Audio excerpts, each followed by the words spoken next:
Halo semuanya, selamat datang di segmen analisa. Sekarang kita bahas adalah momen pada saat Agus Salim ini menceritakan dalam podcastnya Dr. Richard Lee ya, bahwa kenapa sih dia teriak-teriak pada saat setelah selesai mediasi.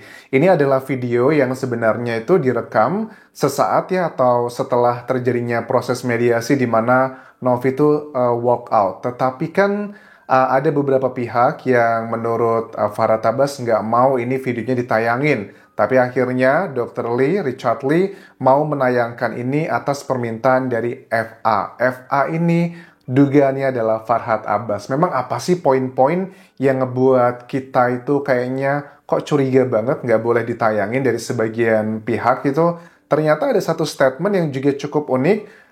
Kita akan bahas pertama adalah alasan kenapa dari seorang Agus Salim itu teriak-teriak, teman-teman. Apa alasannya teriak-teriak di sini? Coba kita dengarkan penjelasan dari Agus. Apakah ini masuk akal atau tidak?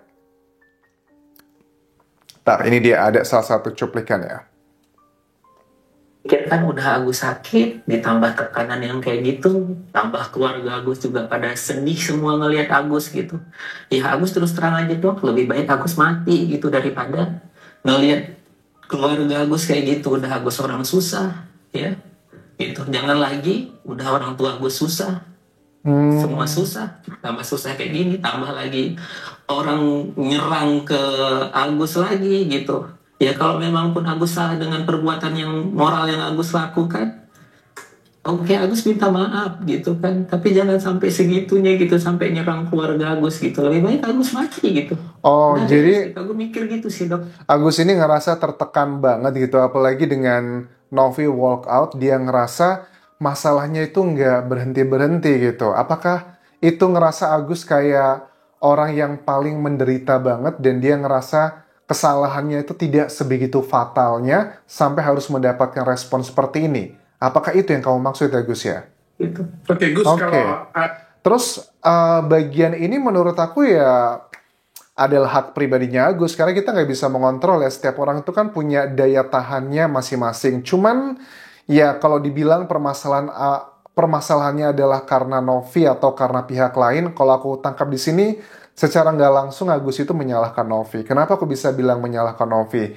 Ya katakan Agus itu udah minta maaf, sudah sujud bahkan, tapi Novi masih terus aja begitu. Bahkan Novi juga katanya membuat hal-hal yang sifatnya ngebuat netizen itu malah menyerang dia.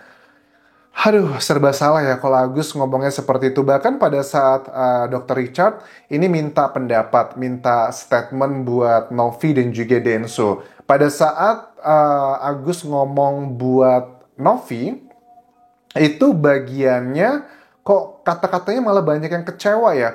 Waktu ditanya sama Dr. Richard Lee, ada pesan apa buat Novi yang mau kamu sampaikan? Kekecewaan semuanya ke Novi. Tapi kalau buat Denso, tetap dipuji terus Denso. Aneh di sini. Tenopi terus terang Agus merasa kecewa sama Teh Nopi. Teh Nopi dari awal gitu, Teh Nopi datang ke Agus untuk ngebantu Agus, berbuat baik sama Agus. Agus seneng banget ditolong sama Teh Nopi di saat itu, gitu. Iya. Kenapa di saat kedua pas di Densu itu, kenapa nggak kita ambil jalan keluarnya gitu untuk ngatasin masalah-masalah yang nggak harusnya ke sosial media gitu. Kenapa Mbak Nopi melakukan dari kebaikan yang Mbak Nopi lakukan? Oke, ini aku coba sela dulu Gus ya. Jadi kan Agus ini bilang bahwa harusnya pada saat mediasi di podcastnya Densu yang kedua, nggak usah lagi posting di sosial media, kan sudah minta maaf. Jadi gini Mas Agus, yang namanya orang mau memaafkan, itu kan pasti bukan berarti otomatis dia akan melakukan apa yang kita inginkan. Novi tetap posting memberitahu bahwa ada beberapa dana yang dipakai oleh Mas Agus buat hal yang nggak seharusnya. Ternyata baru kita ketahui kan ada laporan untuk Polda Metro Jaya oleh perwakilan tim donatur kan ada sekitar berapa? 130-an juta rupiah kan. Nah Novi itu kan kesel gitu loh. Jadi ibarat kata nih seperti aku bilang dulu ya kayak emak-emak gitu kalau lagi marah ya dimaafin tapi tetap ngomel-ngomel, konsekuensi dong gitu. Ini juga sama.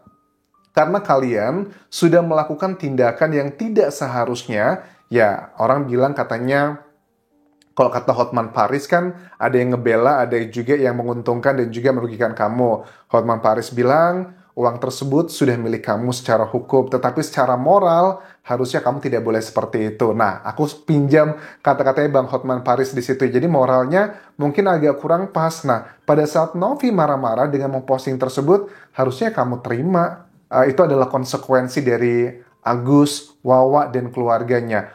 Malah bukan kamu laporkan ke kantor polisi dengan pasal pencemaran nama baik, kemudian masuklah ya. Pada saat sebelum melaporkan itu kan baru masuk ada kuasa hukum dari Farhad Abbas dan lain-lainnya. Itu loh sebenarnya kalau boleh dilihat root atau akar permasalahannya adalah di situ. Kamu tidak bisa menerima pada saat seseorang bereaksi marah dengan kamu dengan melakukan hal seperti itu. Jadi ya susah kalau kamu ngerasa bahwa minta maaf kamu harusnya ada konsekuensi nggak bisa dibegitukan ya. Susah ya bagian itu. Agus tiba-tiba Mbak Novi bunuh Agus dengan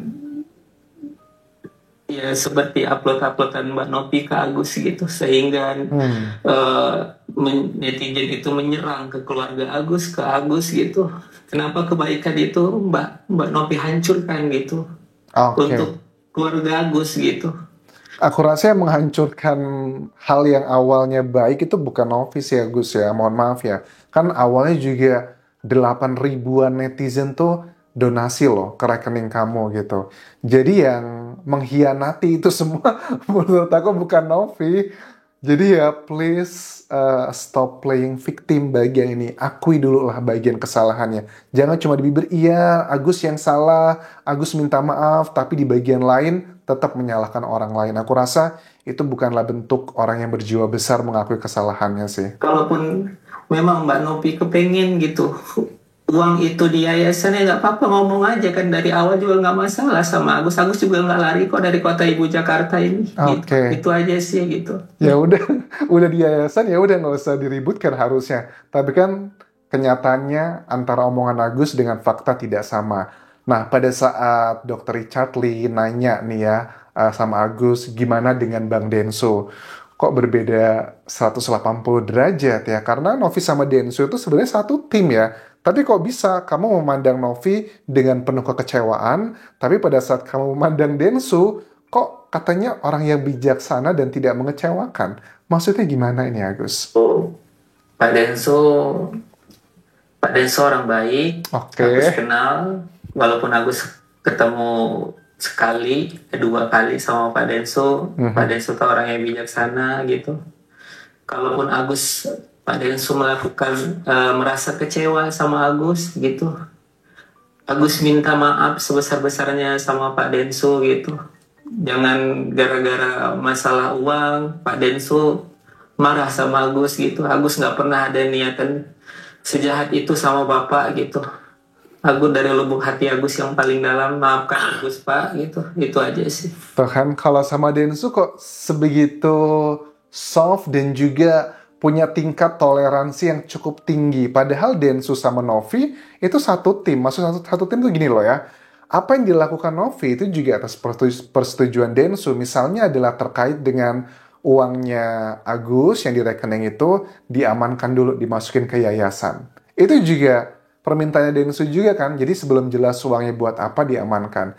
Kalau seandainya itu tidak dilakukan oleh Novi, aku nggak yakin uang tersebut yang 1,3 miliar itu pun juga sudah berkurang beberapa juta di yayasan Novi, itu masih ada, masih utuh. Toh juga Agus mendapatkan banyak bantuan loh, paling nggak dari Pak Krisnamurti berapa tuh, 50 juta, dari kuasa hukumnya sendiri ada sejumlah orang, paling nggak mungkin sudah beberapa puluh juta juga, terus ada bantuan dari perintilan-perintilan, undangan sana-sini, itu juga pasti ada. Toh secara materi kamu banyak mendapatkan hal yang untung di sini sebenarnya. Ya Novi juga sama, Denso juga sama lah. Sama-sama mendapatkan keuntungan dengan A, B, C, dan D. Cuman kan kalau dikatakan bahwa kesalahannya hanya ada pada Novi ya terlalu berlebihan sih bagian itu. Nah terus juga ada bagian yang jejak digital yang kalian kirimkan ke TikTokku di Anjasa Semara. Ada statementnya Agus yang dulu dia bantah, dia nggak suka, tapi sekarang setelah ketemu dengan Kemensos, oh ternyata itu juga. Apa itu? Terkait dengan hal laporan keuangan.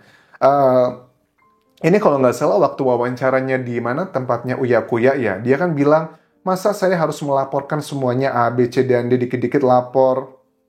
Orang lagi sakit, istriku lagi ngurusin aku, masa harus lapor A, B, C, dan D? Kayaknya kebingungan dan juga rasanya berat gitu. Nah, kemudian di Mensos juga ternyata dikatakan kalau untuk dana donasi yang di atas 500 juta itu harus diaudit loh dari pihak luar.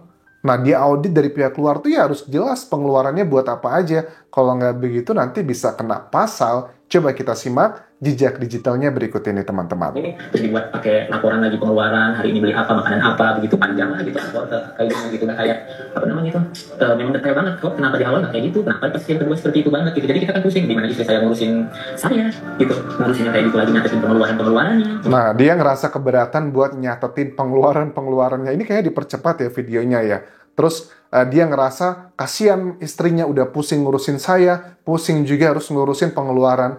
Masa sih orang cuma pengeluaran sebegitu doang kok pusing? Mungkin pusing biasanya nih ya, kalau aku dulu pernah ada beberapa rekan kerja atau bawahanku, mereka tuh kalau suruh buat laporan keuangan tuh males banget. Karena mereka dugaannya ada kayak korupsi-korupsi gitu loh, nyatut-nyatut, markup-markup harga. Kalau memang mereka jujur-jujur aja, gampang-gampang aja tinggal print out aja dari receipt atau struk yang mereka terima. Karena mungkin dugaannya ada mengarah ke sana, itu yang ngebuat pusing. Lama banget harus markup-nya. Apakah seperti itu maksudnya yang ngebuat pusing? Untuk makan berapa, belanjanya berapa, beli sayur berapa, berjajan berapa, harus detail banget gitu. Bahwa Nah, itu kan untuk belanja sayur berapa, beli apa, makan apa.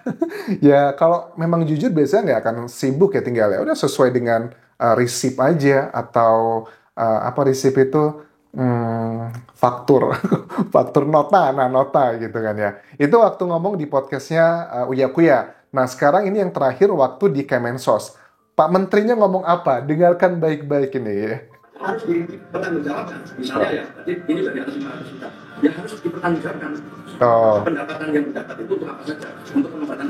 Kata Pak Menteri Sosialnya, kalau di atas 500 juta harus dipertanggungjawabkan untuk apa aja gitu. Gimana? Kan semua harus ada. Kan semua itu harus ada buktinya pengeluaran apa aja gitu. Dan harus dilaporkan ke Kementerian Sosial, Gus. Nah, yang mengaudit itu akuntan publik, bukan dari pihak internal yayasan gitu. Kalau ada selisih, waduh, bisa kena pasal tuh. Harus dilaporkan ke Dinas. Jadi uang yang akan digunakan di kebutuhan pabrik saja harus ada laporannya secara jelas. Nggak bisa dia gunakan untuk urusan yang lain. Nah, jadi uang yang digunakan Agus itu harus ada laporannya dan nggak boleh digunakan untuk urusan yang lain. Jadi buat Wawa, suka tidak suka ya, yang sudah diakui adalah untuk ngebayar utang rumahnya 35 juta, plus ngebayar sekolah anaknya 8 juta yang sudah diakui nih, yang belum diklaim oleh tim dari donatur kan katanya ada 138 juta atau 30-an sekian gitu. Ya itu harus dibalikin dong, karena itu bukan bagian yang sifatnya untuk kebutuhannya Agus gitu. Nah terus juga keberatan gara-gara penyalahgunaan uang. Ini ya waktu ditanya di podcastnya Dr. Richard Lee ya. Memang kenapa sih yang menjadi masalah ini semua, kata Dr. Richard Lee, dan Agus ngejawabnya ini. Penyalahgunaan katanya sih, gara-gara uang yang satu yang 95 juta itu. Dari situ katanya penyalahgunaan, makanya disuruh masukkan ke yayasan tuh gara-gara itu, bisa diawasin lah katanya dari yayasan gitu sih. Oke. Tuh kan, memang itu adalah root atau akar permasalahan segalanya. Tapi kan ternyata nggak cuma 95 juta dari kuasa hukum donatur yang melaporkan Agus ke Polda Metro Jaya atas dugaan adalah penggelapan dana donasi, ternyata kan nilainya 130-an juta. Ini sebenarnya bukan, kita nggak ngomongin masalah nominal sih ya, tapi ngomongin masalah itikatnya. Loh kok tiba-tiba awalnya buat berobat tapi kok buat yang lain-lain. Oke. Ini sepertinya sudah akan masuk ke dalam babak akhir dan penentunya ini adalah para tim donatur dan juga kebesaran jiwa dari Agus. Agus itu adalah seorang klien di sini ya, harusnya bisa mengontrol para kuasa hukumnya. Kamu jangan ngomong gini dong, kamu jangan ngomong gini dong. Harusnya Agus bisa berpikir jernih gitu. Jangan cuma sekedar nurut. Aku paham lah, karena ini pro bono, nggak dibayar, mungkin Agus ngerasa nggak enak. Harusnya Agus sekarang sudah punya kekuatan, karena sudah 2 bulan lebih kan ya, mengikuti drama ini. Agus sudah mulai hilangkan rasa nggak enaknya. Harus tentukan hal yang benar-benar bijaksana. Percayalah, kalau Agus itu bijaksana dan benar, kemujuran pasti akan mengikuti Agus dan juga sekeluarga. Terima kasih sudah menonton. Sampai ketemu lagi di video berikutnya. Tinggalkan like dan juga komen. Subscribe channel YouTube ini. Follow Instagram, Facebook pageku, dan juga akun TikTok di Anjasa Semara. Sampai jumpa semuanya. Bye.